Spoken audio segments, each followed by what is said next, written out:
राधे राधे कृष्ण कन्हैया गोपाल प्यारो मुरली बजैया। जय श्री राधे। राधे राधे। जय श्री राधे। जय श्री राधे। श्री राधा मान बिहारी लाल श्री श्री बाबा महाराज के श्री चरणों में प्रणाम। श्लोक संख्या 136। यस्या स्फुर्जत पद नखमणि ज्योतिरेकच्छटायाः सांद्र प्रेमामृत रस महासिंधु कोटिर्विलासः सा चेद राधा रचयति कृपा दृष्टिपातं कदाचिन मुक्ति तुच्छी भवति बहुशः प्राकृता प्राकृतश्री। इस श्लोक में श्री राधा रानी की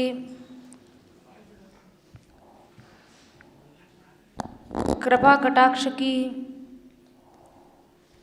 सर्वोच्चता का वर्णन ग्रंथकार कर रहे हैं। इससे पूर्व का जो श्लोक था, प्रत्यंगोच्छलदुज्ज्वलामृत रस प्रेमैक पूर्णाम बुधि लावण्यैक सुधा निधि पुरु कृपा वात्सल्य साराम बुधि तारुण्य प्रथम प्रवेश विलसन माधुर्य साम्राज्य भू गुप्तः कोपि महानिधिर्विजयते राधा रसौ को वधि, जिसमें श्री राधा रानी को प्रेम का एक बेजोड़ सागर बताया गया, जिनके प्रत्येक अंग से सदा उज्ज्वल अमृत रस उमड़ता रहता है। वे श्री राधा रानी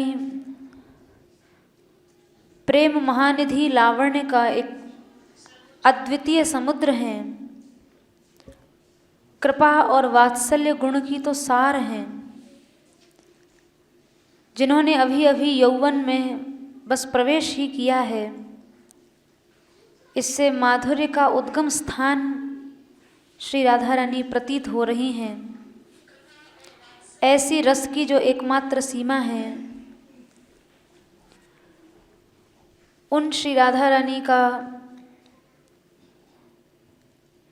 प्रेम रस लावण्य इन सब विशेषताओं से जो युक्त होना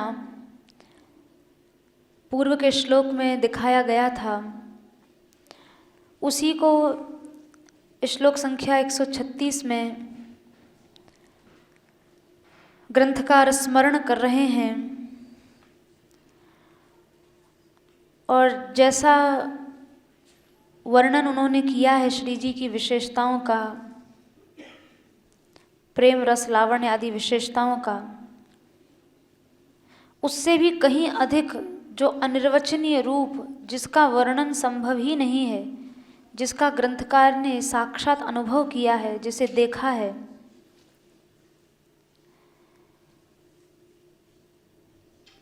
उसके विषय में कह रहे हैं कि मैंने लौकिक और पारमार्थिक दृष्टि से जो कुछ राधा रानी के विषय में कहा है, राधा रानी का महत्व और राधा रानी का वैशिष्ट उससे कहीं आगे है, क्योंकि वह बुद्धि और कल्पना से परे है। इसलिए वाणी की कहाँ सामर्थ्य जो उनके विषय में कुछ संकेत भी कर पाए। तो पूर्व पद्य में प्रेम रस लावण्य आदि श्री जी की विशेषताओं का वर्णन किया, किंतु मन भरा नहीं। इसी बात को फिर आगे के श्लोक में कहते हैं कि ऐसी वे श्री राधा रानी जिनके विषय में वाणी कुछ भी कहने में समर्थ नहीं है, वे कृपामयी और वात्सल्य भरी दृष्टि का, उनकी कृपामयी और वात्सल्य भरी दृष्टि का जो व्यक्ति अनुभव कर लेता है, अर्थात राधा रानी की कृपा और राधा रानी के वात्सल्य को पाकर जो आनंद की प्राप्ति होती है, उसके आगे सब प्रकार की मुक्तियाँ जिनके विषय में हमने सुना है अथवा देखा है, वे देखी और सुनी गई सब मुक्ति समस्त पुरुषार्थों के साथ तुच्छ लगती है। यही भाव इस श्लोक में ग्रंथकार प्रकट करना चाहते हैं कि राधा रानी की कृपा कटाक्ष की ऐसी महिमा है कि उसके आगे सब मुक्ति, सब पुरुषार्थ तुच्छ प्रतीत होते हैं। जिन श्री राधा रानी के चरणों के मणि जैसे नख हैं और उन नखों में से जो छटाएं छिटक रही हैं, उनमें से भी एक कोई छटा यानी उस चरण नख मणि की एक झलक का विलास सघन प्रेम और अमृत रस के करोड़ों करोड़ों विशाल समुद्रों के समान है। ऐसी वो श्री राधा रानी यदि कृपा पूर्वक किसी की ओर देख दें तो उस व्यक्ति के लिए मुक्ति अत्यंत तुच्छ हो जाती है। फिर उस जीव को लौकिक और अलौकिक सभी ऐश्वर्य निस्सार से लगने लगते हैं, यानी सारहीन प्रतीत होने लगते हैं। तो पहले तो यह समझ लें कि अब तक ग्रंथकार यहाँ कह रहे हैं कि अब तक मैंने जो भी कुछ श्री राधा रानी के विषय में कहा और सुना है वो सब का सब ठीक है, किंतु राधा रानी तो इससे कहीं विलक्षण है, इन सब से विलक्षण है। श्री जी के विषय में जो भी कुछ उनकी महिमा या वैशिष्ट कहा गया है, राधा रानी उससे विलक्षण है। जिस कांति के विषय में कहा जाता है कि एक एक छटा में राधा रानी के चरण नखमणि से जो कांति प्रकट हो रही है और कांति की एक एक छटा में प्रेम का सागर है, वो कांति भी राधा रानी की हर क्षण नई हो जाती है और उसमें से निकलने वाली छटाएं भी हर क्षण नई हो जाती हैं।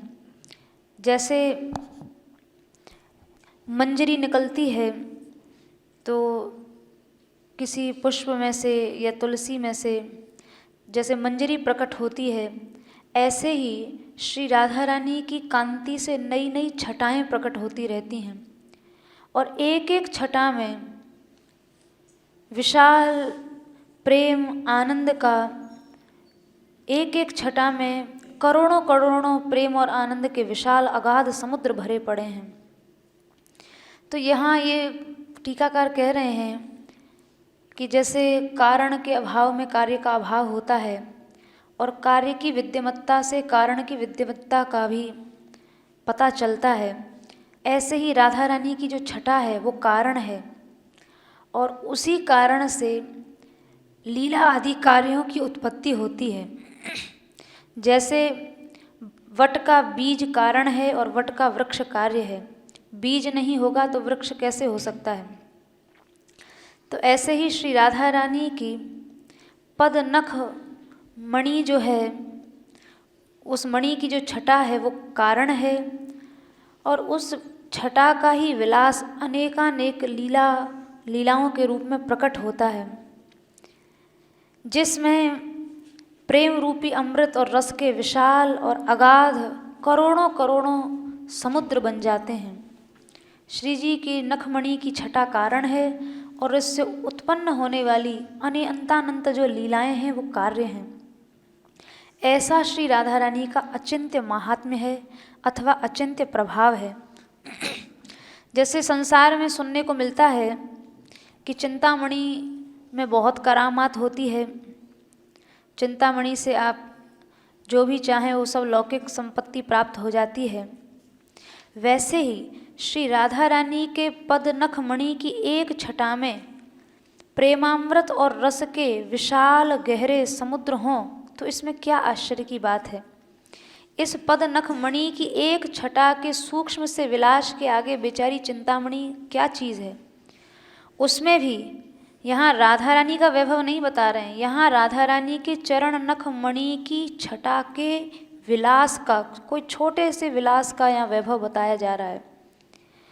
तो पदनख मणि तो प्रिया जी का एकतम अंग है। ये तो पदनख मणि एक अंग की महिमा, एक अंग भी नहीं, अंग की कांति की सूक्ष्म सी छटा की महिमा बताई है। फिर राधा रानी जो प्रधान अंगिनी हैं उनके विषय में तो कहा ही क्या जा सकता है। समझना ये चाहिए कि श्री राधा रानी जिनकी नख ज्योति जो कि उनकी तटस्थ शक्ति मात्र है, जब तटस्थ शक्ति का ही ऐसा प्रभाव है तो फिर उन राधा रानी की स्वरूप शक्ति की कितनी महिमा होगी, अर्थात साक्षात राधा रानी की कितनी महिमा होगी। सच तो ये है कि वहाँ तक मन और वाणी पहुँच ही नहीं सकती है। तो इस प्रकार प्रेममयी और रसमयी होने पर भी ये बात यहाँ आके ठहर जाती है कि श्री स्वामिनी जी राधा रानी बुद्धि से सर्वथा परे हैं, जिनके सौंदर्य की थोड़ी सी झलक से रसिक जनों के हृदय में प्रेम रस के करोड़ों करोड़ों समुद्र उमड़ पड़ते हैं। छोटी सी झलक का दर्शन भी हो जाए तो रसिकों के हृदय में करोड़ों करोड़ों प्रेम रस के समुद्र उद्वेलित होने लगते हैं। जैसा कि पूर्व पद्यों में वर्णन हो चुका है, यत्पाद पद्म नख चंद्र मणिच्छटाया विस्फूर्जितम किमपि गोप वधू स्वदर्शी पूर्णानुराग रस सागर सार मूर्ति। इस पद्य में कहा जा चुका है कि राधा रानी के चरण कमलों के नख रूपी जो चंद्रमणि हैं, उनकी छटा का कुछ कुछ विलास ब्रज की गोपियों में देखने को मिलता है। ऐसी जो पूर्ण अनुराग की सारभूत मूर्ति हैं, जिन श्री राधा रानी की चरण नखमणि की किंचित मात्र छटा के प्रभाव से गोपियाँ प्रेम की ध्वजा बन गईं, ऐसी परम कारण रूपा श्री राधा रानी किसी सौभाग्यशाली जीव के ऊपर जब अपनी कृपापूर्ण दृष्टि डालती हैं तो उस कृपापात्र जीव के लिए मुक्ति यदि तुच्छ हो जाए तो इसमें आश्चर्य की क्या बात है।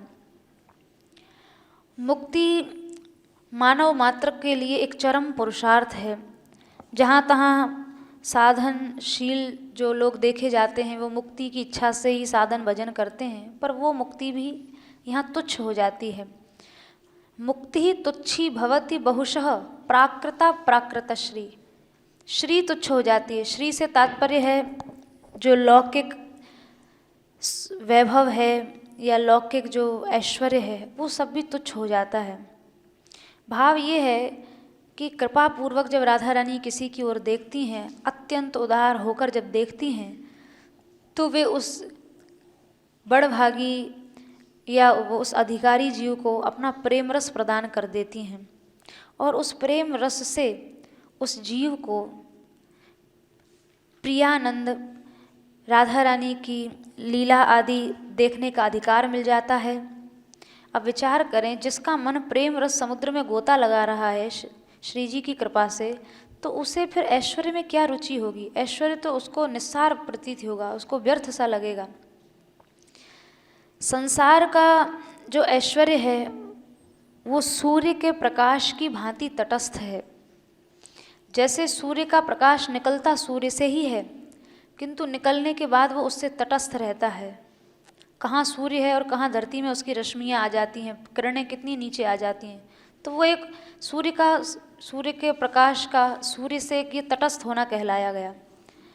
तो साधक अपनी साधना से जब तक इस लायक ना हो जाए कि वो प्रकाश की मूलभूत शक्ति का प्रत्यक्ष कर सके, अर्थात प्रकाश को ही वह कहीं सूर्य ना समझ बैठे, कम से कम इतना साधन भजन तो कर ले कि कम से कम उसमें ये योग्यता आ जाए कि वह इतना तो समझ ले कि भाई ये तो प्रकाश ही है, जहाँ से ये निकल रहा है वो सूर्य तो कोई दूसरी ही वस्तु है, वो अलग है।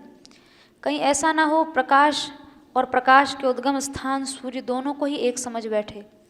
तो साधक में साधना के द्वारा कम से कम इतनी योग्यता आ जाए कि वो सूर्य और सूर्य के प्रकाश को अलग अलग देख सके।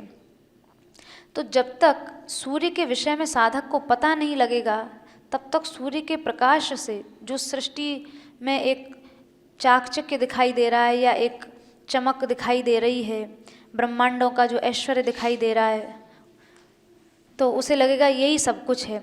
किंतु जिस दिन साधक को ये पता चल जाएगा कि भाई ये तो सूर्य के प्रकाश में संसार चमकता दिखाई दे रहा है, सूर्य अलग वस्तु है और प्रकाश अलग वस्तु है, तो जिस दिन उसे सूर्य का ज्ञान हो जाएगा, वो जान जाएगा कि भाई महिमा तो सब सूर्य की ही है, तो फिर सूर्य के प्रकाश से प्रकाशित होने वाला जो संसार है वो फिर उसे तुच्छ प्रतीत होगा। तो ऐसे ही संसार में बड़े बड़े जो ऐश्वर्य हैं, ये सब श्री राधा रानी की तटस्थ शक्ति हैं। और जो माधुर्य है वो राधा रानी की स्वरूप शक्ति है। तटस्था शक्ति हमेशा दूर रहती है, तटस्थ भाव से रहती है, सूर्य से सूर्य का प्रकाश जैसे तटस्थ रहता है। और माधुर्य और जो स्वरूप शक्ति है वो कभी अलग नहीं हो सकती। तो राधा रानी की तटस्था शक्ति तो ये सब ऐश्वर्य आदि है, किंतु माधुर्य जो शक्ति है उसे अलग नहीं किया जा सकता, क्योंकि वो स्वरूप शक्ति है। जैसे भागवत जी में प्रथम स्कंद में भगवान को सत्य स्वरूप कहा है, सत्यम परम धीमहि, हम सत्य स्वरूप भगवान का ध्यान करते हैं। तो सत्य को भगवान से अलग नहीं किया जा सकता, क्योंकि सत्य भगवान की स्वरूप शक्ति है। ऐसे ही माधुर्य जो है वो राधा रानी की स्वरूप शक्ति है, माधुर्य को राधा रानी से अलग नहीं किया जा सकता। और बाकी जो ये मुक्ति, ऐश्वर्य, ये सब चीज़ें हैं, ये सब उनकी तटस्था शक्ति हैं। तो कम से कम इतना बोध हो जाए कि जैसे सूर्य की महिमा का ज्ञान होने पर फिर सूर्य के प्रकाश से प्रकाशित होने वाले ऐश्वर्य और संसार में जीव नहीं उलझ सकता है, क्योंकि वो जानता है जिसके प्रकाश से ही सारा संसार दिखाई दे रहा है वो सूर्य अलग वस्तु है। तो इसी तरह भक्त जब इस कोटि पर पहुंच जाए कि अंतरंग सखी रूप में उसे राधा रानी के साथ साक्षात संभाषण करने का, सीधे राधा रानी के दर्शन का माधुर्य प्राप्त हो जाए, तो फिर उसके लिए लौकिक वैभव का चाकचक्य साधारण ही हो जाएगा। तो कहने का तात्पर्य यह है कि राधा रानी की कृपा दृष्टि की वर्षा होने पर मुक्ति, और श्री से तात्पर्य है भुक्ति, यानी भोग और मोक्ष दोनों का ही महत्व घट जाता है। फिर उनमें कोई ऐसी विशेषता नहीं रह जाती कि साधक उसकी प्राप्ति के लिए प्रयास करे, क्योंकि इन सब से कहीं श्रेष्ठ है राधा रानी का स्वरूप जो उसके सामने सर्वदा बना हुआ है। बाह्य लोक में भक्तों की दृष्टि में जो निकुंज रस के अधिकारी नहीं हैं, उन सामान्य भक्तों की दृष्टि में कृपा दृष्टि का अर्थ ये है, अर्थात उन सामान्य लोग जिन जैसे हम जैसे लोग हैं सब, जो निकुंज रस के अभी पूर्णतः अधिकारी कोई अधिकारी हैं ही नहीं, ऐसे लोगों पर जब श्री जी कृपा दृष्टि करती हैं तो उस कृपा दृष्टि का अर्थ ये होता है कि राधा रानी सामान्य जीवों पर जब कृपा दृष्टि करती हैं तो उन्हें अपने प्रति प्रेम दे देती हैं, प्रेम का दान कर देती हैं।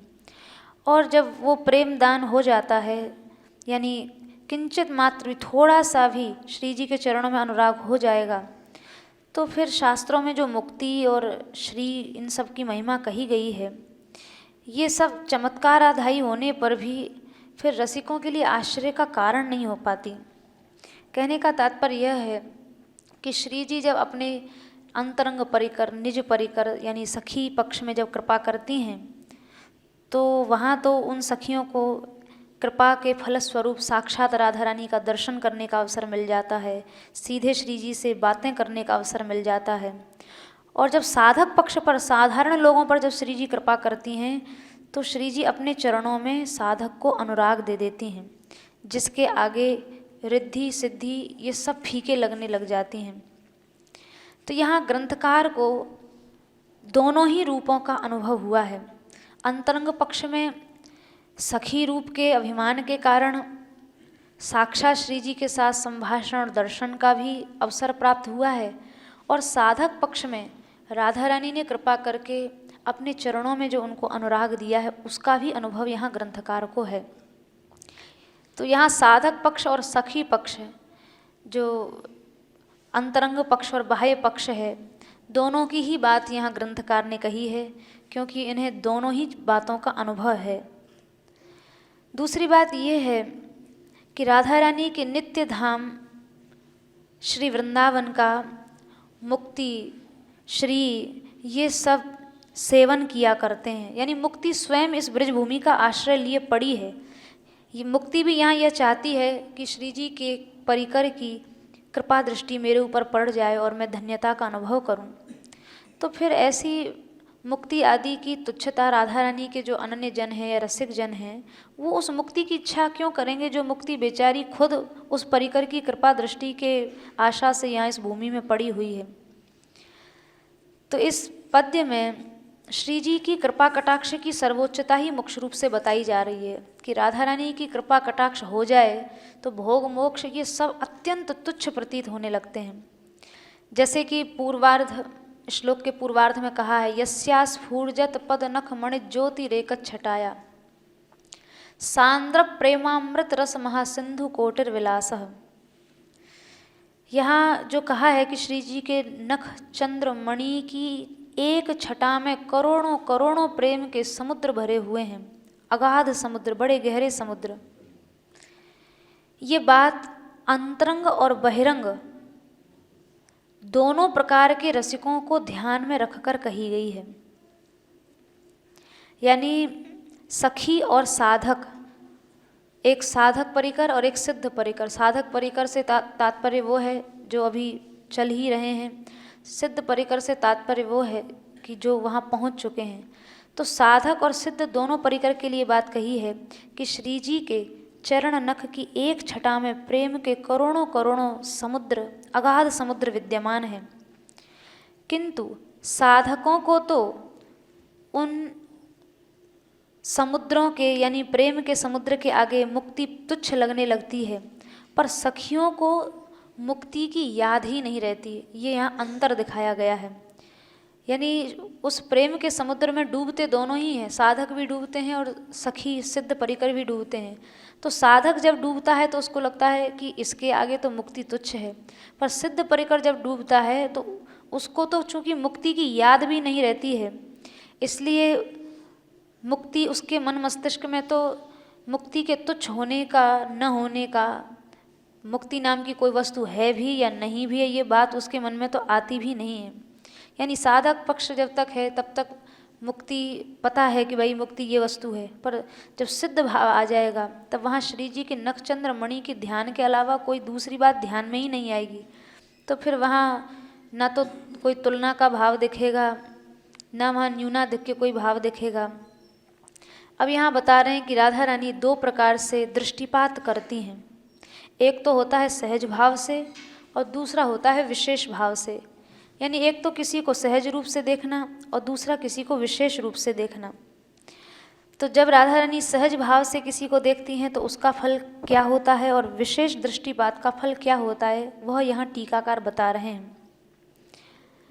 जब श्री जी साधक पक्ष के ऊपर सहज भाव से दृष्टिपात करती हैं तो उसके परिणाम स्वरूप राधा उस जीव की श्री राधा रानी के चरणों में शरणागति हो जाती है और भजन भावना बढ़ जाती है और भजन भावना से राधा रानी की प्राप्ति की लगन पैदा हो जाती है। परंतु जब श्री राधा रानी किसी जीव के ऊपर अब किसी विशेष कृपा पात्र की ओर दृष्टि को अच्छी तरह से जमाकर देखती हैं, तब उस जीव को मुक्ति, श्री आदि इन सब से सहज वैराग्य हो जाता है। ये दृष्टिपात का अलग अलग जो दृष्टिपात है वह इसका फल है। तो एक सहज दृष्टि है, एक विशेष दृष्टि है। श्री जी की सहज कृपा दृष्टि होगी तो उस जीव का श्री जी में मन लग जाएगा। विशेष दृष्टिपात जब होगा तो फिर मुक्ति आदि की कभी स्मृति भी नहीं होगी। तो यहाँ कौन सी मुक्ति और कौन सी श्री की बात कर रहे हैं जो राधा रानी की कृपा कटाक्ष के आगे तुच्छ हो जाती है। तो अब उस मुक्ति और श्री की व्याख्या टीकाकार कर रहे हैं। जैसा कि भागवत में वर्णन आया है तृतीय स्कंध में, सालोक्य साष्टि सामीप्य सारूप्यैकत्वमप्यत दीयमानं न गृह्णन्ति विना मत्सेवनं जनाः। जो भक्त हैं वो सालोक्य, साष्टि, सामीप्य, सारूप्य, एकत्व, इन 5 प्रकार की मुक्तियों को भगवान के देने पर भी उनकी सेवा के अतिरिक्त स्वीकार ही नहीं करते हैं। भगवान दे रहे हैं तो भी नहीं लेते हैं। तो ब्रह्मांड में ये तो हुई मुक्ति। अब बता रहे हैं श्री। ब्रह्मांड में जो व्याप्त श्री है यानी जो वैभव है वो प्राकृत श्री कहलाती है। श्री भी 2 प्रकार की बताई है, एक प्राकृत श्री है और एक अप्राकृत श्री है। प्राकृत श्री तो वो है जो तीनों लोकों में हमें दिखाई दे रही है, जैसा कि पुरुष सूक्त में भी आया है, वेदों में भी बताया है। भगवान के एक चरण की जो विभूति है, यानी त्रिपाद में तो सारे भगवत धाम हैं और एक पाद में सब संसार है। तो एक पैर की जो विभूति है, समस्त उसमें जो विश्व ब्रह्मांड हैं, वो सब जो है वो प्राकृत श्री कहलाई है। और अप्राकृत श्री जो है वो वैकुंठ में निवास करती है। अप्राकृत श्री में धर्म अर्थ काम मोक्ष चतुर्वर्ग से ये समृद्ध होती है, 6 प्रकार के ऐश्वर्य होते हैं और ये अप्राकृत श्री वैकुंठ में निवास करती है। यह भी श्री राधा रानी की प्रेम रसपूर्ण कृपा दृष्टि के आगे सदैव तुच्छ है। यानी जो सांसारिक प्राकृत श्री है और जो वैकुंठ आदि धामों में निवास करने वाली अप्राकृत श्री है, ये सब की सब श्री जी के प्रेम रसपूर्ण कृपा दृष्टि के आगे अत्यंत तुच्छ हैं। जैसा कि भागवत जी में 7वें स्कंध में कहा गया है, मुक्तिस्तेषाम नहि बहुमताम नारसिंहा परैः किम। हे नरसिंहदेव, भगवान के सेवा के जो अभिलाषी भक्त होते हैं वो तो मुक्ति का भी आदर नहीं करते, स्वर्ग आदि अन्य पुरुषार्थों की तो कहा ही क्या जाए, वो मुक्ति भी नहीं चाहते। तो समझने योग्य यही है कि जब श्री कृष्ण के भक्त ही मुक्ति की परवाह नहीं करते तो राधा रानी के अनन्य सेवक जन तो उसकी इच्छा करेंगे ही क्यों। अथवा प्राकृता प्राकृतश्री इस पद को मुक्ति का विशेषण मानकर ऐसा अर्थ करते हैं, यानी प्राकृत मुक्ति, मुक्त 2 प्रकार की मुक्ति बता दी, एक प्राकृत मुक्ति और एक अप्राकृत मुक्ति। इनकी भी इच्छा राधा रानी के जो कृपा दृष्टि प्राप्त जन हैं वो नहीं करते हैं। तो ये प्राकृत मुक्ति और अप्राकृत मुक्ति क्या है? तो कह रहे हैं कि प्राकृत से तात्पर्य है कार्य कारण रूप मूल प्रकृति से मुक्त हो जाना, यानी संसार में जीव अपने जो माया से संबद्ध उसका स्वरूप है उससे मुक्त हो जाए, यानी एकदम शुद्ध आत्मा स्वरूप में स्थित हो जाए। ये तो है प्राकृत मुक्ति। संसार से संबंध विच्छेद हो गया, अपने स्वरूप में जीव स्थित हो गया, ये तो प्राकृत मुक्ति है। और अप्राकृत मुक्ति वो है जो ब्रह्मचक्र से छुटकारा दिलाती है। इसमें मुक्त जो जीव है वो पार्षद रूप धारण करके भगवान की सेवा में चला जाता है। तो ये अप्राकृत मुक्ति है, जिसके लिए शंकर भाष्य में भी आया है कि बड़े बड़े मुक्तात्मा जीव भी शरीर धारण करते हैं और हरि को भजते हैं। यानी बड़े बड़े जो मुक्तात्मा हैं वो भी अप्राकृत मुक्ति चाहते हैं कि हमें कोई पार्षद रूप मिल जाए और भगवान की सेवा का अवसर मिले। तो ये अप्राकृत मुक्ति है। तो प्राकृत मुक्ति और अप्राकृत मुक्ति, यद्यपि उनमें श्री हरि की कृपा दृष्टि के कारण विशेष प्रेम और आनंद रहता है, यह अप्राकृत मुक्ति इतनी साधारण चीज़ नहीं है। बड़े बड़े जीवन मुक्त महात्मा भी अप्राकृत मुक्ति चाहते हैं, भगवान की सेवा में पार्षद रूप से रहना चाहते हैं, विद्यमान होना चाहते हैं। किंतु यह भी श्री राधा रानी की कृपा के आगे अत्यंत तुच्छ हो जाती है। ऐसी अप्राकृत श्री यानी अलौकिक ऐश्वर्य और प्राकृत, इसका दूसरा एक भाव टीकाकार ये दे रहे हैं, प्राकृत प्राकृत श्री, यानी ऐसी अप्राकृत अलौकिक श्री भी प्राकृत हो जाती है, अर्थात अत्यंत निम्न हो जाती है राधा रानी की कृपा दृष्टि जब पड़ती है। तो सालोक्य आदि जो 5 प्रकार की प्राकृत मुक्तियां हैं वो भी अप्राकृत हो जाती हैं, महत्वहीन हो जाती हैं। तो यहाँ ये रस सिद्धांत की दृष्टि से सखी कह रही है कि भाई रस की अनुभूति में जो डूबा हुआ व्यक्ति है ना, उसे अन्य विषयों का ज्ञान ही नहीं रहता। किंतु अगर किसी को ऐसी भी कोई रसात्मक स्थिति प्राप्त हो जाए, यानी कोई व्यक्ति ऐसा भी रस में डूब जाए कि उसको अन्य मुक्ति आदि विषयों का ज्ञान भी न रह जाए, ऐसी श्रेष्ठ स्थिति भी राधा रानी की कृपा के आगे तुच्छ हो जाती है। कहने का आशय यह है, इस स्थिति को समझना बहुत कठिन है।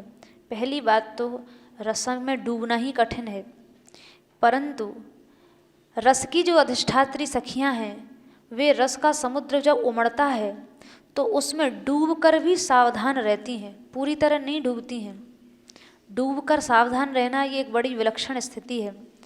यानी जब सखियां देखती हैं कि युगल सरकार श्री राधा माधव रस में अवगाहन कर रहे हैं तो उनको प्रसन्न देख के सखियां भी रस में डूब जाती हैं, पर डूबने के बाद भी ये सखियां रहती सावधान हैं। तो ये एक ऐसी विचित्र स्थिति है जिसके विषय में कहा नहीं जा सकता। सच तो यह है कि प्रिया प्रियतम दिव्य दंपत्ति के विहार रस में मग्न हो जाने पर सखियां उनकी सहायता करती हैं, पूर्ण रूपेण रस में भी डूबना नहीं चाहती हैं, अन्यथा सेवा परिचर्या का अवकाश हाथ से निकल जाएगा, अवसर निकल जाएगा।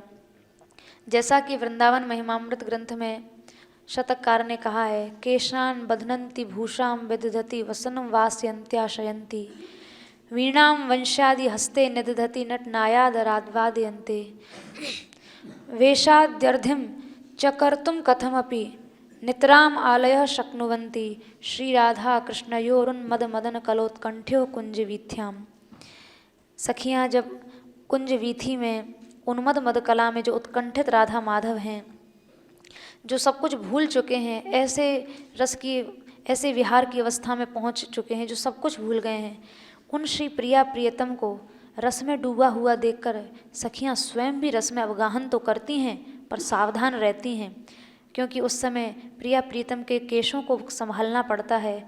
कभी भूषणों को सजाती हैं, कभी वस्त्र धारण कराती हैं, प्रिया प्रीतम को भोजन कराती हैं, राधा रानी के हाथ में वीणा थमवाती हैं, श्याम सुंदर के हाथ में वंशी धारण कराती हैं, फिर उनको नृत्य कराने के लिए सुंदर सुंदर वाद्य यंत्र बजाती हैं, आदर पूर्वक तान छेड़ती हैं और जैसी बन पड़े वैसी उनकी वेशभूषा ठीक करती हैं और उनकी शोभा समृद्धि के लिए बहुत तरह तरह से प्रयत्न किया करती हैं।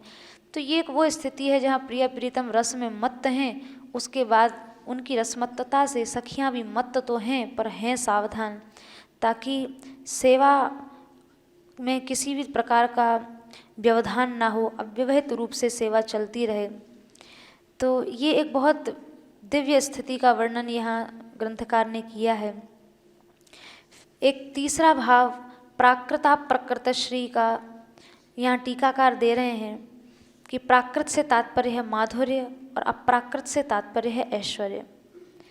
ऐसी जो श्री हैं यानी राधा रानी का विशेषण इन दोनों चीज़ों को माना है। माधुर्य और ऐश्वर्य से जो युक्त श्री हैं अर्थात राधा रानी हैं, प्राकृत से तात्पर्य है माधुर्य से पूर्ण है और अप्राकृता से तात्पर्य है जो ऐश्वर्य से युक्त हैं। जैसा कि पूर्व पद्य में वर्णन हो चुका है, लक्ष्मी कोटि विलक्ष लक्षण लसल लीला किशोरी शतैराराध्यम व्रजमंडलेति मधुरम राधा विधानम परम। करोड़ों करोड़ों लक्ष्मियों के लिए भी जो आश्चर्य का कारण है, ऐसी ब्रज की किशोरियाँ हैं और ऐसी सैकड़ों सैकड़ों लीला किशोरी भी जिन श्री राधा रानी की आराधना करती हैं, ऐसा वह अनिर्वचनीय राधा नामक अत्यंत मधुर कोई परम तेज पुंज है, परम ज्योति है जो इस वृंदावन में विराजमान हो रही है। तो वह ज्योति यहाँ राधा रानी के स्वरूप में ही दिखाई पड़ रही है, आविर्भूत हो रही है। और किसी बड़भागी राधे चेतसी भूरि भाग्य विभवई कस्याप्य हो जृंभते, कोई बड़भागी जीव ही होता है जिसके हृदय में ऐसा राधा नामक तेज प्रकट होता है और बड़े भाग्य रूपी वैभव से ये राधा नामक ज्योति आविर्भूत होती है। तो यहाँ प्राकृत अप्राकृत श्री को राधा रानी के ऊपर भी घटा दिया है कि ऐसे ऐश्वर्य और माधुर्य से जो परिपूर्ण श्री है, अर्थात ऐश्वर्य और माधुर्य ही जिसकी सीमा है अथवा माधुर्य और ऐश्वर्य भी जिसका आश्रय लेते हैं, यानी राधा रानी से ही माधुर्य भी प्रकट हुआ है संसार में, जो भी कुछ माधुर्य है, और ऐश्वर्य भी श्री राधा रानी से ही प्रकट हुआ है। तो ऐश्वर्य और माधुर्य को जन्म देने वाली जो श्री राधा रानी है, ऐसी उन श्री राधा रानी की कृपा दृष्टि के प्रभाव से रसोपासना से भिन्न जितने भी स्वार्थ और परमार्थ हैं, यानी रस मार्ग के अलावा और जो भी कुछ भोग मोक्ष ये सब, इन सब के प्रति ग्रंथकार ने अपनी एक उदासीनता बताई है कि इन सब से हमें कोई लेना देना नहीं है, हमें केवल रस मार्ग श्री राधा रस से लेना देना है, इसके अतिरिक्त हमें भोग मोक्ष से कोई प्रयोजन नहीं है। तो उन सब से उदासीनता आपकी हो गई, अब ना भोग चाहिए ना मोक्ष चाहिए, तो फिर इसके बाद कर्तव्य बचता क्या है, फिर क्या करेंगे? तो फिर अपना कर्तव्य बता रहे हैं कि रसिक जनों को उपदेश देते हुए कहते हैं कि श्री राधा रानी की नित्य सेवा में जो निरत जन हैं, लगे हुए हैं, उनको श्री राधा रानी के चरणों की उपासना की तुलना में स्वार्थ परमार्थ ये सब कुछ तुच्छ हो जाते हैं। स्वार्थ परमार्थ और इनके पीछे तर्क वितर्क की आवश्यकता तो तभी पड़ती है जब राधा रानी की कृपा दृष्टि का पात्र बाहरी दुनिया पर दृष्टि डाले, अर्थात जिसकी दृष्टि केवल श्री राधा रानी पर ही है, जिसने ये समझ लिया है कि अपना तो यही कर्तव्य है कि बस राधा रानी के चरण कमलों के नख की ज्योति में ही मन लगा रहे, मोक्ष रस प्राकृत अप्राकृत श्री की उसको याद भी नहीं आएगी, श्री जी के चरणों के ध्यान के अलावा मन में कोई दूसरी बात ही नहीं आएगी। तो एकमात्र जो रसमार्गी जनों का जो परम कर्तव्य है वो यही है। भोग और मोक्ष को किसी से तुच्छ बताना भी उनका प्रयोजन नहीं रह जाता, क्योंकि ये सब बातें उनको निरर्थक लगती हैं। जिसका मन श्री जी के चरण कमलों की नख ज्योति में डूब गया है, उसके भोग और मोक्ष की चर्चा की कभी स्मृति भी नहीं होगी, कभी उसको याद भी नहीं आएगी। तो ये श्री राधा रानी की कृपा कटाक्ष की सर्वोच्चता का वर्णन इस श्लोक में ग्रंथकार ने किया। जय श्री राधे।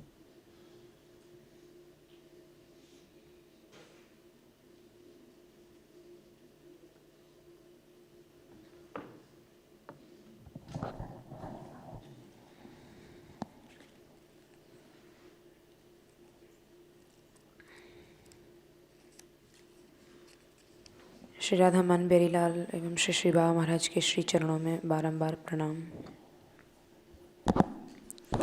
श्लोक संख्या 137।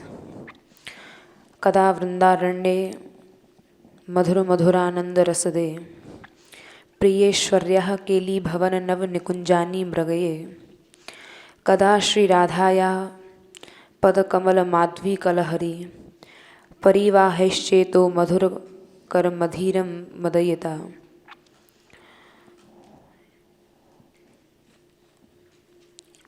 ग्रंथकार ने इस पद्य में श्री युगल रसराज की लीला का वर्णन करते हुए वृंदावन की महिमा और इस वृंदावन की भूमि का विशेष माधुर्य इस पद्य में प्रकट किया है। यहाँ पर मधुर आदि विशेषणों से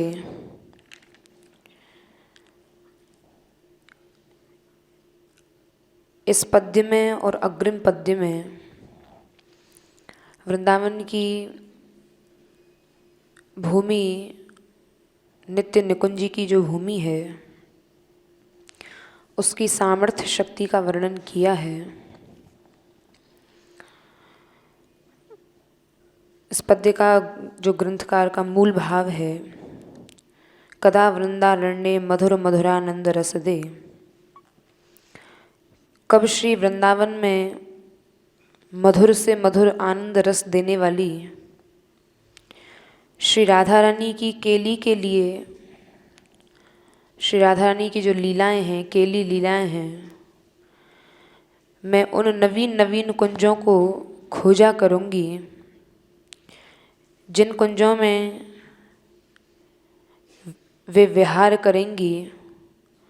और कब राधिका के चरण कमल के जो मकरंद हैं, जो श्री जी के चरण हैं, वो कमल की भांति हैं। और कमल का जो मकरंद होता है, चाहे कमल कितनी भी दूर खिला हो, लेकिन उस मकरंद का आस्वादन लेने के लिए भौरा पहुँच ही जाता है। तो ऐसी श्री राधा रानी जिनके प्रत्येक श्री अंग में कमल की भावना की गई है, तो ऐसे श्री राधा रानी के चरण कमल के मकरंद की लहरों की सतत वर्षा से मेरा मन रूपी भौरा अधीर और उन्मत्त हो जाएगा। ऐसी कब श्री जी कृपा करेंगी, यह ग्रंथकार की भावना है। मधुर आदि विशेषणों से युक्त वृंदावन में स्वामिनी श्री प्रिया जी विराजित हैं, जिनको मधुर कहा गया है। ऐसी श्री स्वामिनी श्री प्रिया जी के क्रीड़ा युक्त कुंजों को, अर्थात जिन कुंजों में श्री राधा रानी ने क्रीड़ाएँ की हैं, लीलाएँ की हैं, जिन कुंजों के दर्शन मात्र से श्री जी के हृदय में नई नई क्रीड़ाएं, नई नई केली प्रकट हुई हैं।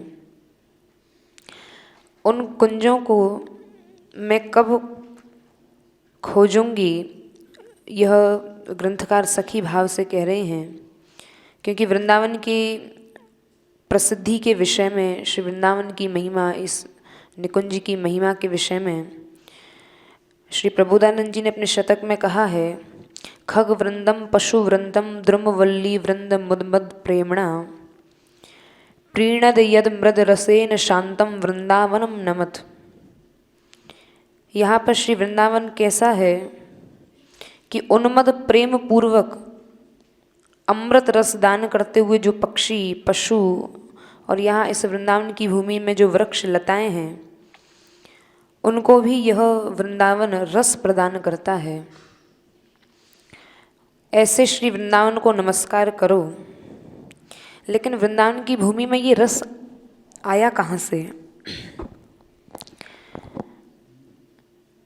इस रस की उत्पत्ति कहाँ से हुई है कि जो वृंदावन की भूमि, यहाँ के पशु पक्षी वृक्ष लताओं को भी रसमयी प्रीति प्रदान करते हैं। तो उसी शांत ऐसे इस वृंदावन को प्रणाम किया गया है। तो आगे टीकाकार बता रहे हैं कि ये इस भूमि में जो रस है, जो प्रीति है, ये एक विशेष प्रीति है, ये एक विशेष रस है, साधारण रस नहीं है। यह उस रस की चर्चा हो रही है जिस भूमि में रूप, रस, गंध, स्पर्श स्वरूप और सच्चित आनंद के विग्रह वृंदावन नामक वन में यहाँ विराजित हैं। अर्थात जो भगवान का स्वरूप कहा गया है सच्चिदानंद में, कि वो सदरूप हैं, चिद्रूप है और आनंद रूप हैं। जो गुण, जो लक्षण शिष्ट भगवान में प्रकट होते हैं, ये वृंदावन की भूमि में भी प्रकट हो गए हैं। यह सत स्वरूप भी है, यह चिद स्वरूप भी है और यह आनंद स्वरूप भी है। तो ऐसी इसकी यहाँ व्याख्या करते हैं कि भाई यहाँ पर जो सच्चिदानंद, जो यह स्वरूप कहा गया है, तो इसका अर्थ क्या है? बोले इसका यही अर्थ है, इसका यही तात्पर्य है कि क्योंकि ये आनंद है, आनंद स्वरूप है, तो आनंद के विग्रह को ही वृंदावन कहा गया है। अर्थात इस भूमि में आनंद के अलावा कुछ है ही नहीं। जैसे चीनी के खिलौने होते हैं और वो शक्कर के खिलौने, चाहे आप उसको ऊपर से खाओ, चाहे अंदर से तोड़ के खाओ, चाहे बाहर से खाओ, वो जहाँ से भी खाओ मीठा ही लगेगा। ऐसी ये वृंदावन की भूमि है जो इसका आंतरिक स्वरूप है, बाह्य स्वरूप है, दोनों ही सब स्वरूप आनंद में इसके हैं। उसमें कोई भेद नहीं है। दृष्टि, यह भेद तो हम लोगों की दृष्टि में भेद होता है, इसका स्वरूप तो वही सच्चिदानंद में है। और ये आनंद जो है, ये साधारण आनंद नहीं है, ये मधुर से भी मधुर है। और ऐसा मधुर है कि आनंद और रस को देने वाला है। अमरकोश के अनुसार मधुर शब्द का अर्थ दो भावों में लिया जाता है। मधुर उसी को कहा जाता है जो स्वादिष्ट भी हो और प्रिय भी हो। केवल ऐसा नहीं हो कि स्वादिष्ट ही है और प्रिय नहीं है, स्वादिष्ट भी हो और प्रिय भी हो। तो ये दो लक्षण जहाँ प्रकट होते हैं उसको ही मधुर कहा जाता है। तो ये मधुर से भी मधुर है। तो बोले यहाँ पर मधुर क्या है, यहाँ क्या स्वाद आस्वादनीय है और क्या प्रिय है? बोले प्रेम के निधान युगल सरकार ही यहाँ मधुर हैं। तो उनके संयोग से इस भूमि में भी वह माधुर्य आ गया है कि यह स्वादिष्ट भी हो गई है। स्वादिष्ट क्या है यहाँ, आस्वादनीय क्या है? युगल सरकार की लीला ही यहाँ आस्वादनीय है और युगल सरकार ही यहाँ प्रिय हैं। तो इसलिए प्रेम के निधान युगल सरकार का यहाँ, ये ही यहाँ मधुर हैं, वे ही वृंदावन से प्रेम करते हैं। तो इस अर्थ को दृष्टि में रखकर कहा है मधुर मधुर, अर्थात युगल सरकार भी मधुर हैं और उनके संयोग से यह भूमि भी, यह वृंदावन की भूमि भी मधुर बन गई है। इसलिए दो बार यहाँ मधुर मधुर शब्द का प्रयोग किया। मधुर मधुरानंद रस दे। अथवा श्री राधा कृष्ण स्वयं मधुर हैं और श्री राधा कृष्ण की दृष्टि में मादकता भरने वाला यह वृंदावन की भूमि है। अर्थात यह भूमि ऐसी है कि इस भूमि का दर्शन करने मात्र से ही, इस भूमि का स्पर्श होने मात्र से ही युगल सरकार के हृदय में भी मादकता आ जाती है, एक प्रेम का उन्माद भर जाता है। तो परस्पर एक दूसरे के दोनों पूरक हैं।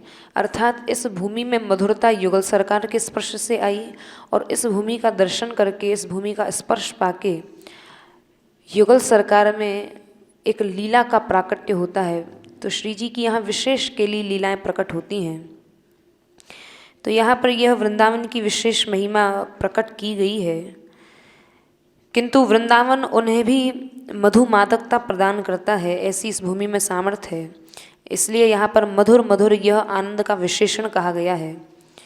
रस भी आनंद ही है, जो रस का स्वरूप है, जो कहा गया है कि यहाँ वृंदावन की भूमि में समस्त रूप, रस, गंध, स्पर्श स्वरूप सब व्याप्त हैं। तो यहाँ पर जो रस की अनुभूति होती है वो आनंद के रूप में होती है। लेकिन रस शब्द जो है ये एक उपादान होने से उसको तरल इसका स्वरूप है। रस का स्वरूप अगर स्मरण में आएगा तो किसी तरल चीज़ का स्मरण होगा। तो रस से यहाँ तो तरलता अभिव्यक्ति होती है। तो यह कैसा रस है?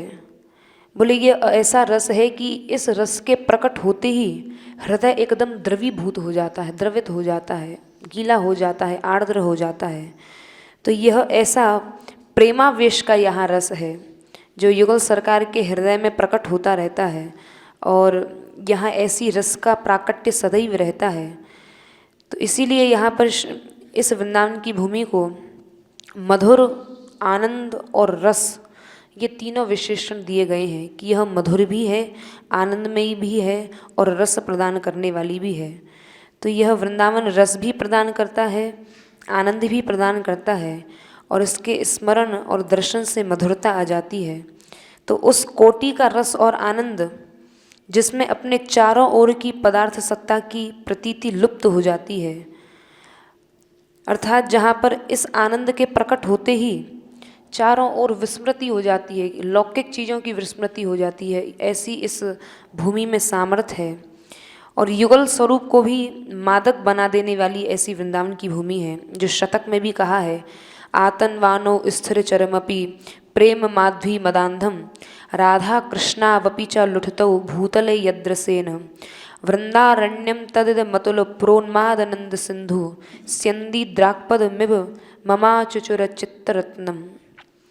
यह ऐसी भूमि है जिसके रस में, इसमें ऐसा रस है कि इसके रस में स्थावर जंगम भी प्रेम सुधा मद से मत्त हो जाते हैं, एकदम मस्त हो जाते हैं। अर्थात यहाँ के कण कण में रस ही रस व्याप्त है। यहाँ का स्थावर जंगम एकदम रस से भीगा हुआ है। बोले ये कैसे पता पड़े कि यहाँ की भूमि में ये रस है? बोले ये रस आया कहाँ से? तो शतककार कहते हैं, राधा कृष्णा वपि च लुप्तौ भूतले यद्रसेन। बोले ये रस आया कि स्वयं श्री राधा कृष्ण स्वयं इस भूमि पर लेटने लगते हैं, लौटने लगते हैं।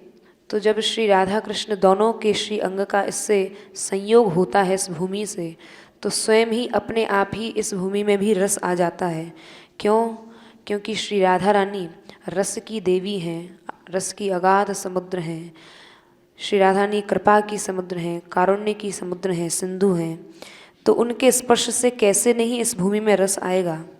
तो राधा कृष्णा वपि च लुठतौ भूतले यद्रसेन, राधा कृष्ण स्वयं इस पृथ्वी पर लौटने लगते हैं और अतुलनीय उमड़ते हुए आनंद समुद्र को प्रवाहित करने वाले उस वृंदावन ने ऐसी इस वृंदावन की भूमि है कि मेरे चित्त रूपी रत्न को हठात जबरदस्ती चुरा लिया है। तो ऐसी शतक में और भी इस भाव के श्लोक प्राप्त होते हैं। श्री राधा कृष्ण नरमुक्त्यनुसरणा शरण परा विभ्रतः केपि शाखा भूलग्नः सूनभारा बहुशत परितो मंडपाकारम्यः हस्तग्रायं प्रसूनाद्यथ परशिखरस्थं च संधारयन्ति शाखेन्द्रा यत्र धन्या दिशतु तु मम शिवम सेव्य वृंदाटवीव्यम। श्री राधा कृष्ण युगल सरकार की विहार के कौतुक को सूचित करने वाला यह वृंदावन की भूमि है। अब यहाँ कौतुक क्या हो रहा है? युगल सरकार भी इस भूमि में विराजे हुए हैं और यह भूमि तो है ही रसमयी। तो श्री राधा रानी की यह भूमि साधारण नहीं है, क्योंकि युगल सरकार की सेवा में आने वाले, चाहे वो स्थावर हैं चाहे जंगम हैं, चाहे वो जड़ हैं चाहे वो चेतन हैं, वो सब दिव्य हैं, वो सब चिन्मय हैं। वो दोनों युगल सरकार के एक एक इंगित को, एक एक इशारे को समझते हैं कि श्री जी क्या कह रही हैं। तो भूमि उस श्री जी के जो लीला करना चाहती हैं, जैसी लीला प्रकट करना चाहती हैं, वैसा ही वह भूमि अपना स्वरूप प्रकट कर लेती है। तो यह कोई साधारण भूमि नहीं है, क्योंकि इस भूमि में रस व्याप्त है। और रस एक ऐसी चीज़ है जो किसी सजीव में ही उत्पन्न होगा, निर्जीव में नहीं उत्पन्न हो सकता है। तो बोले देखने में ये भले ही स्थावर जंगम लग रहे हैं, लेकिन स्थावर जंगम होते हुए भी सजीव हैं, श्री जी के एक एक इंगित को समझते हैं। तो ये यहाँ पर इस शतक के श्लोक के माध्यम से प्राप्त होता है कि यह वृंदावन की भूमि साधारण नहीं है। बोले श्री राधा कृष्ण की कौतुक भरी उक्तियों का अनुसरण करते हुए कुछ वृक्षों ने अपनी शाखाओं को भूमि तक झुका दिया है, कि जिससे श्री जी जो पुष्प चयन करना चाहती हैं, अर्थात हमारा स्पर्श करना चाहती हैं, उनको कष्ट न हो। कौतुक भरी उक्तियाँ जो युगल सरकार परस्पर में वार्ता कर रहे हैं कि देखो तो सही इस वृक्ष पर कितने सुंदर पुष्प लगे हुए हैं, या इस वृक्ष की कितनी सुंदर शोभा है। तो ऐसी कौतुक भरी उक्तियों का अनुसरण करते हुए, उनको सुनते हुए कुछ वृक्षों ने अपनी शाखाओं को भूमि तक झुका दिया है। फूलों के भार से एकदम झुक पड़ते हैं, और बहुत हैं, और बहुत सारे ऐसे वृक्ष हैं, चारों ओर मंडप की भांति छाए हुए हैं। ऐसा लग रहा है जैसे चारों ओर सुंदर वृक्षों का मंडप है, और उस मंडप के मध्य में दोनों युगल सरकार प्रिया प्रियतम विराजे हुए हैं। और इनमें से किसी वृक्ष के फूल पत्ते आदि को हाथ से श्री जी पकड़ लेती हैं, तो किसी की शाखाएं बहुत ऊंची हैं। तो इस प्रकार के सौभाग्यशाली वृक्ष जहाँ सुशोभित हो रहे हैं, जहाँ के वृक्ष भी श्री जी की सेवा में सदैव नित्य निरंतर संलग्न रहते हैं, ऐसे वह वृंदावन मेरा कल्याण करे। यह श्री वृंदावन धाम की इस भूमि की नित्य निकुंज की महिमा प्रकट की है। तो इस प्रकार यह वृंदावन युगल स्वरूप को विहार रस के कौतुक भरे आनंद देता है, जैसा कि श्रीमद् राधा सुधानिधि के 175वें श्लोक में इस वृंदावन की महिमा को ग्रंथकार ने प्रकट किया है। किम ब्रूमोन्यत्र कुंठीकृत जनपदे धाम्यपि श्री विकुंठे राधा माधुर्य वेत्ता मधुपतिरथ तन्माधुरी वेत्ति राधा वृंदारण्यस्थलीयं परम सुधा माधुरीणां धुरीणां तद्वंदं स्वादनीय सकलमपि दौदौ राधिका किंकरीभ्य। यह श्री वृंदावन धाम, जिसके सामने श्री वैकुंठ धाम की महिमा भी कुंठित हो गई है, मंद हो गई है, वैकुंठ की महिमा भी इसके सामने कुछ नहीं लगती है। तो जब वैकुंठ की ही महिमा कुंठित हो गई है, मंद हो गई है, तो फिर अन्य किसी धाम की या किसी की चर्चा करना तो दूर की बात है। क्यों इस वैकुंठ की महिमा भी इस वृंदावन के आगे क्यों कुंठित हो गई है? बोले श्री राधा के माधुर्य को मधुपति श्री कृष्ण ही जानते हैं, और श्री कृष्ण के माधुर्य को श्री राधा ही जानती हैं। परम रसामृत माधुर्य में सबसे अग्रणी जो माधुर्य रस का प्रवाह हो रहा है, उसका आस्वादन यह वृंदावन की भूमि करती है। बोले इस रसामृत माधुर्य में सबसे अग्रणी श्री वृंदावन भूमि में, श्री वृंदावन भूमि ने उस आस्वाद के योग्य जो रस स्वरूप है, उस युगल रस को, उस युगल रूप को संपूर्ण रूप से श्री राधा किंकरी जनों को प्रदान किया है। वो इसी भूमि की कृपा से किंकरी जन जो हैं उनको इस रस की प्राप्ति होती है। जैसा कि ग्रंथकार के भाव को प्रकट करते हुए आगे टीकाकार कहेंगे कि ये जो रस है, ये किंकरी जनों को इस भूमि की कृपा से ही यह रस प्राप्त हो पाता है। तो यह वृंदावन स्थली है जो परम रस सुधा के माधुर्यों का भार वहन करने वाली है, जो अत्यंत ऐश्वर्यमयी होते हुए भी अत्यंत माधुर्यमयी है। और इस स्थली ने ही स्वादनीय जो युगल रस है उसको पूरा पूरा श्री राधिका रानी की जो चरण सेविकाएं हैं, जो श्री जी की किंकरियां हैं, दासियां हैं, उन चरण सेविकाओं को प्रदान किया है। तो इस प्रकार के समस्त माधुर्य के आनंद और रस को प्रदान करने वाली वृंदावन में वो प्रियेश्वरी हैं। ये प्रियेश्वरी की ही कृपा है, जो उनकी कृपा से यह रस किंकरियों को प्राप्त हो पाता है।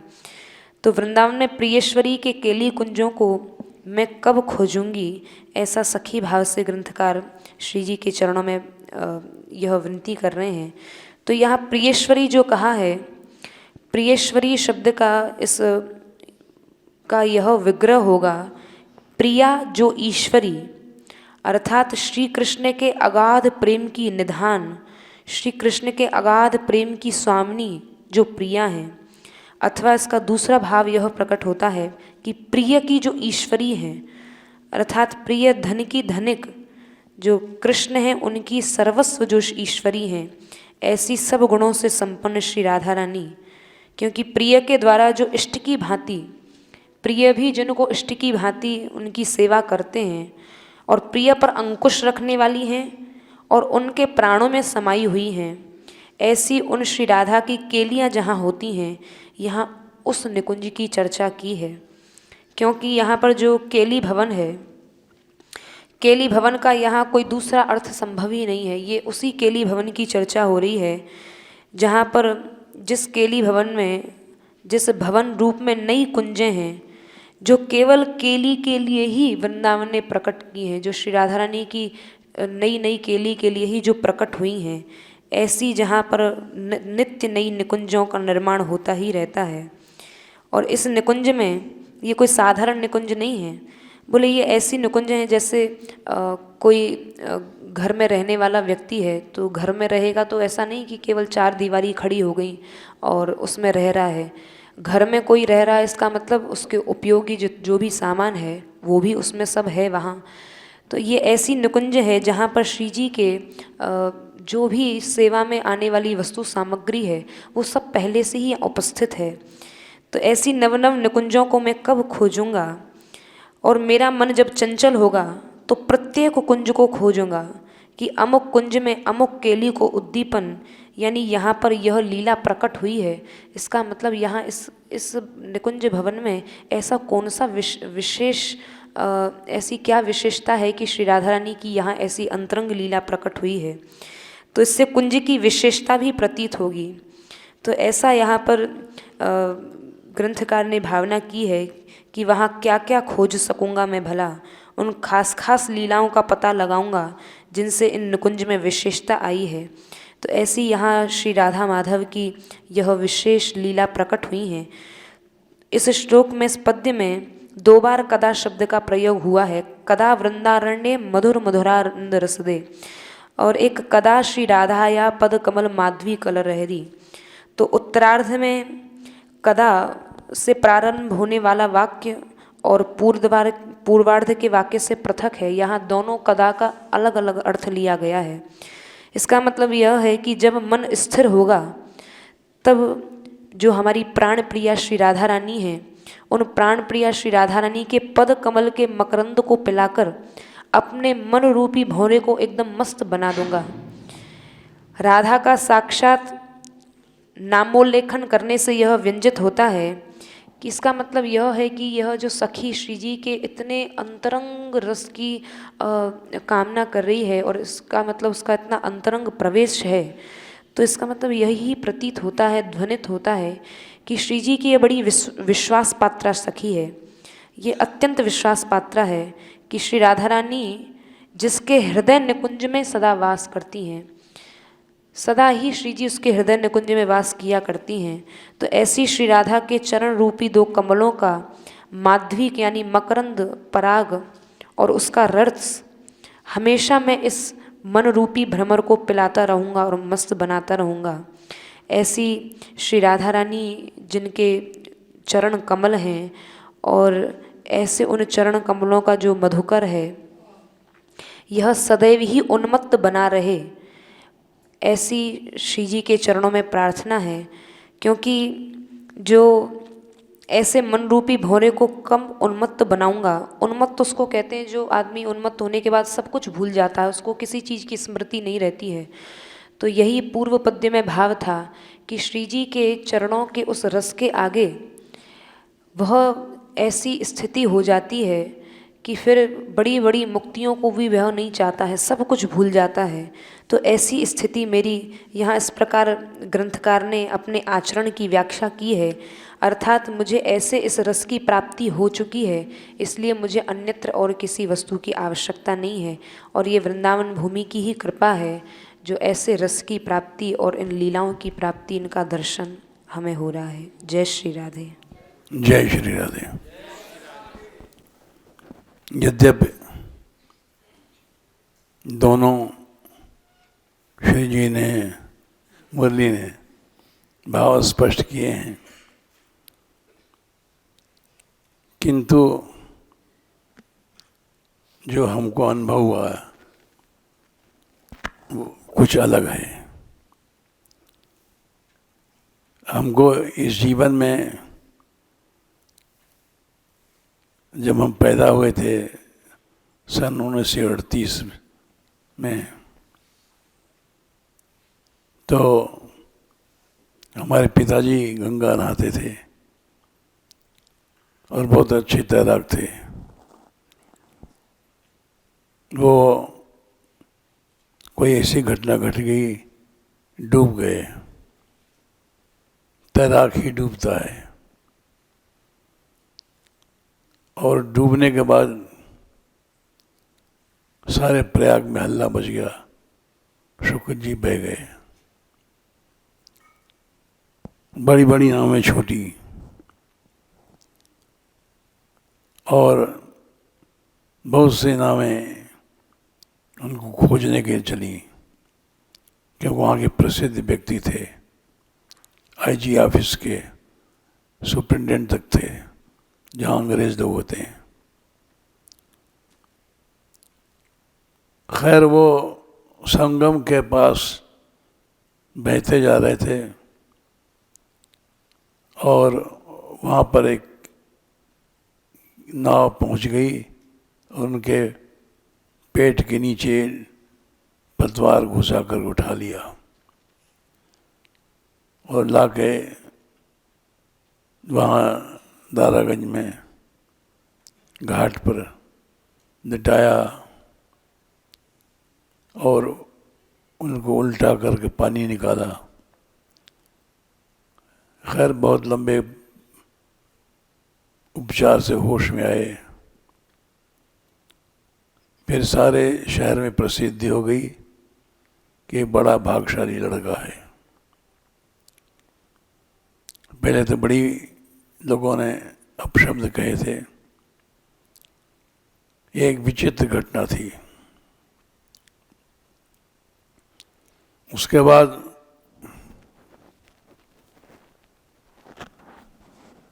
जब हमारा जन्म हुआ था तो 30-40 आदमी एक साथ गए भारत भ्रमण करने हमारे पिताजी के साथ। उसमें हमारी माँ भी थी जो मर गई हैं।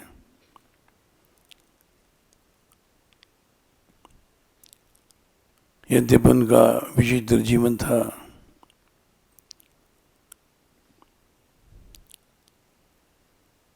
वो भारत घूम करके सारे तीर्थों में 30-35 आदमी के साथ, उसमें हमारी माँ थी, हम थे छोटे, बहुत छोटे थे, और हमारी 2 बहनें थीं। सौतेली कहनी चाहिए। उनका भी परिवार था बहुत बड़ा। ये सब भारत घूम रहा था।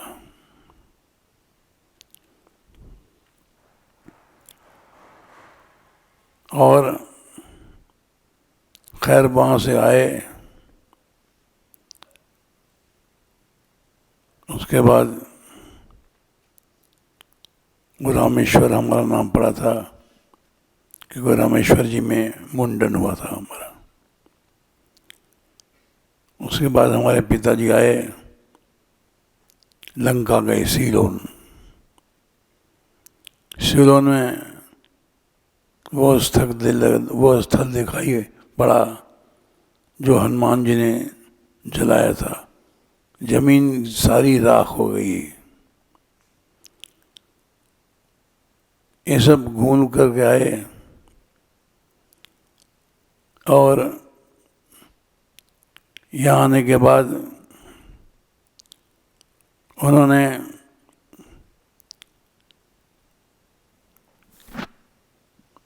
संसार से उनका मन उब गया था, अपनी सर्विस से रिजाइन कर दिया। यंग साहब जिसे सुल्ताना डाकू पकड़ा था, वो हमारे घर में रहता था, पिताजी के मित्रों में था। उसने कहा था इस लड़के को आप इंग्लैंड भेजना, हमारे पास वहाँ पढ़ेगा। खैर श्री जी की इच्छा थी, उनका शरीर पूरा हो गया जब हम छोटे से थे। बाहर नहीं जाना हुआ, नहीं शायद वो होते तो हम विदेश पढ़ते। उसके बाद हम यहाँ श्री जी की इच्छा भई और बरसाने आ गए। बरसाने में सन 53-54 में आए, 60 साल से ज़्यादा हो गया। और जब से हम यहाँ हैं कभी गए नहीं।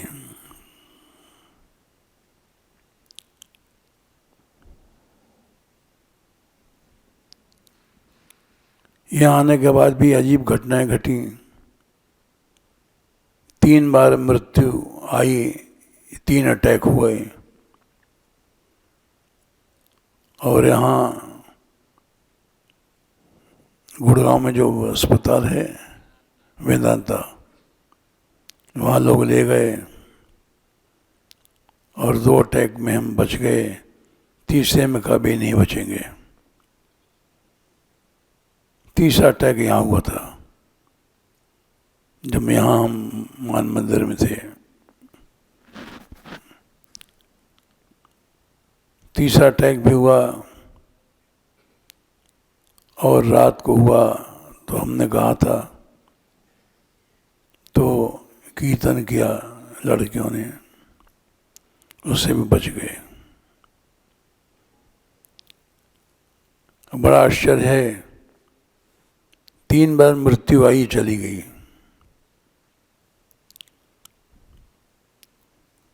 और यात्रा 84 कोस की शुरू हमसे भई थी, जो आज सबसे बड़ी यात्रा है।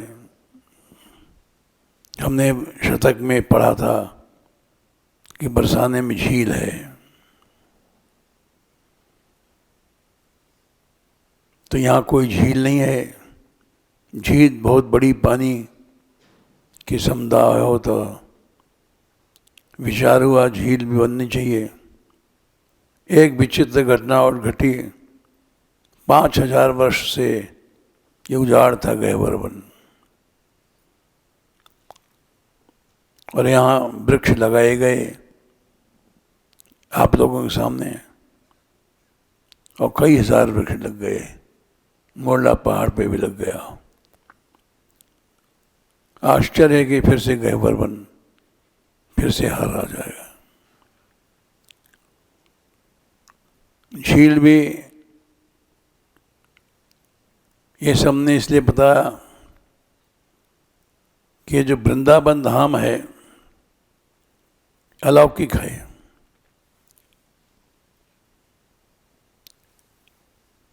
इसमें ये दिखाई पड़ता है कि ये मनुष्य मर रहा है, जी रहा है, बीमारी और कोरोना सारे संसार में फैला, लेकिन यहाँ गहबर बन नहीं आया। और ब्रज में भी बहुत कम प्रभाव है, जबकि विकसित देशों में अमेरिका, इटली, इंग्लैंड आदि में बहुत बड़ा प्रभाव है, सबसे ज़्यादा प्रभाव है। और अब पता पड़ा कि इंग्लैंड में फिर से एक नए ढंग का कोरोना आया है, ये सारे संसार को खाने वाला। ये सब बातें हमने इसलिए सुनाई कि अलौकिक धाम है। ये लगता है कि मिट्टी वही है, प्राकृत जैसा लगता है। इसीलिए श्री भट्ट जी ने कहा, रे मन वृंदा विपिन निहार,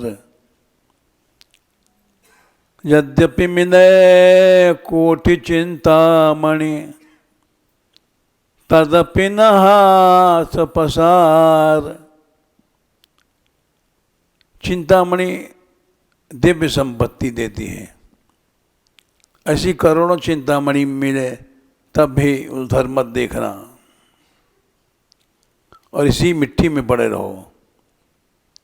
विपिन राज सीमा के बाहर, हरिहु को न निहार।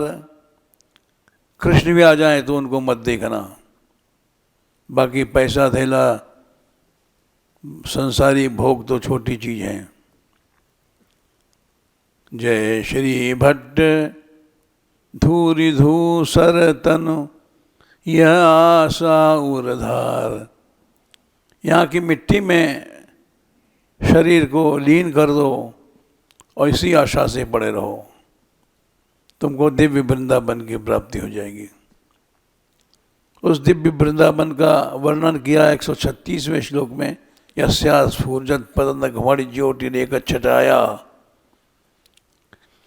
एक चरण रण की, श्री चरण के मण की एक छटा से करोड़ों प्रेम सिंधु प्रकट होते हैं। ऐसी राधा रानी अगर कृपा कर दें तो मुक्ति तो बहुत छोटी चीज़ है। प्राकृत धाम, यहाँ से अनंत ब्रह्मांड हैं और उससे आगे अप्राकृत धाम है, वैकुंठ आदि, वो सब महत्वहीन हो जाएंगे। प्राकृता प्राकृत श्री। इसके बाद श्री जी ने जो कहा दिव्य वृंदावन के बारे में कि वहाँ ऐसी कुंजें हैं जिन कुंजों में अनंत वैभव है। श्री जी कृपा करें। श्यामा श्यामा राधे राधे राधे कृष्णा राधे कृष्णा कृष्णा कृष्णा राधे राधे राधे श्यामा राधे श्यामा श्यामा श्यामा राधे राधे राधे कृष्णा कृष्णा कृष्णा राधे राधे राधे श्यामा राधे श्यामा श्यामा श्यामा राधे राधे राधे कृष्णा कृष्णा कृष्णा राधे राधे राधे श्यामा श्यामा श्यामा राधे राधे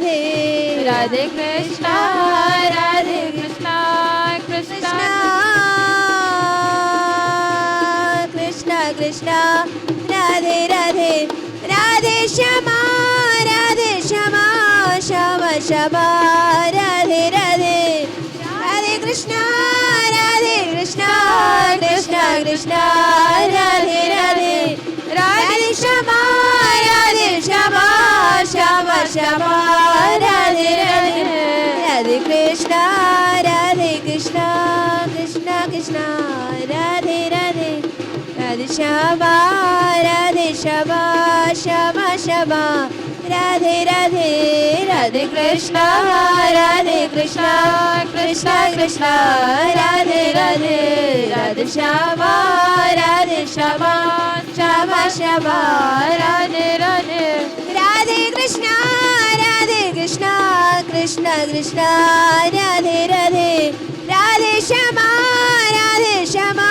श्यामा श्यामा राधे राधे राधे कृष्ण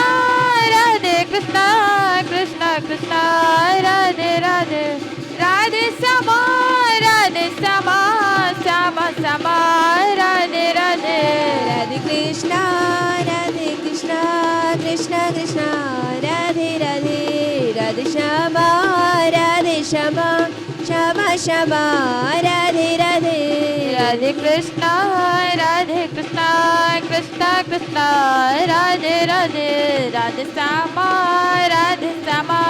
श्यामा श्यामा राधे राधे राधे कृष्ण कृष्ण राधे राधे राधे श्यामा श्यामा राधे राधे कृष्ण राधे राधे राधे श्यामा श्यामा श्यामा राधे राधे